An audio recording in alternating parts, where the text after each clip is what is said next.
Hi, George Hussey, Dr. 914, Auto Atlanta.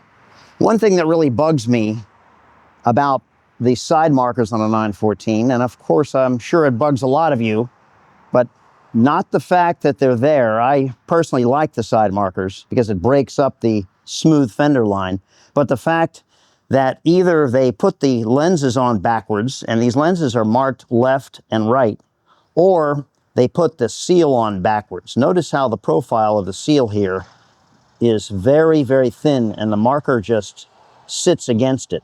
I'm going to show you how to properly install the side marker seal so that it looks correct rather than engulfs half the lens like so many people have on the 914. So we're going to move to another location right now. As you can see here, we have plenty of side marker lenses for both left and right. They're specifically marked L and R. You can't see it very well, but that's where the notation is. An R, obviously, for right, and an L for left.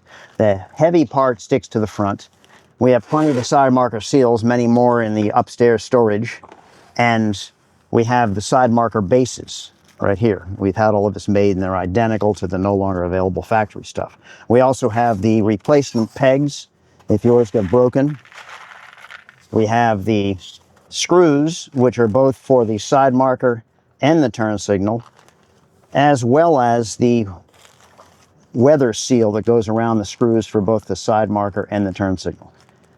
So I'm going to show you this installation procedure that's really, really easy. We have to first look at the side marker seal and see that there's a lip right here and an edge. It's almost like a razor edge. This razor edge is what goes towards the paint of the car. So usually people just stick it on like this and it's all bulbous, and then they put the lens on and it sticks out and you've got a whole bunch of side marker. But I'm going to do this differently. I'm going to do it correctly. So we're going to install this onto the base first by going into the groove. And you have to excuse me, I can't see very well in my old age these days. I'm going to go into the groove here, and I'm going to put this side marker around here. Just wiggle it on there. And what I'm going to end up with is a nice nesting place for the lens to sit against.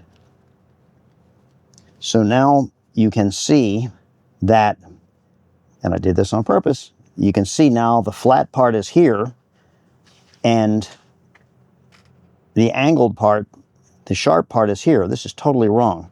So people put this thing on, they put the lens against it, and then you got this big pillowed mess between the lens and the side marker base, and the lens doesn't fit very well.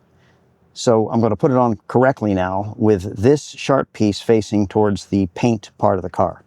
So I'll take this off and hopefully I can do it correctly.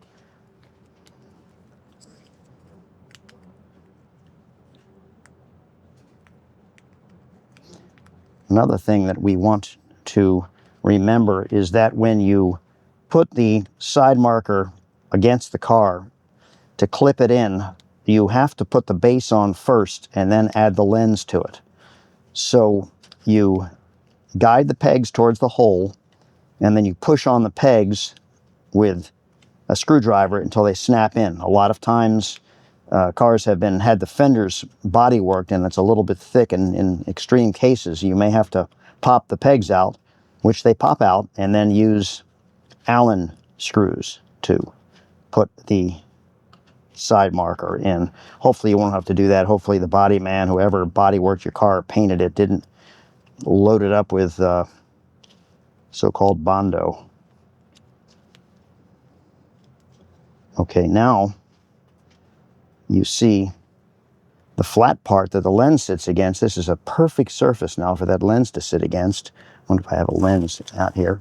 Perfect place for the lens to sit against nicely. And you have the razor's edge to form a really, really good seal against the body, especially when those pegs snap in.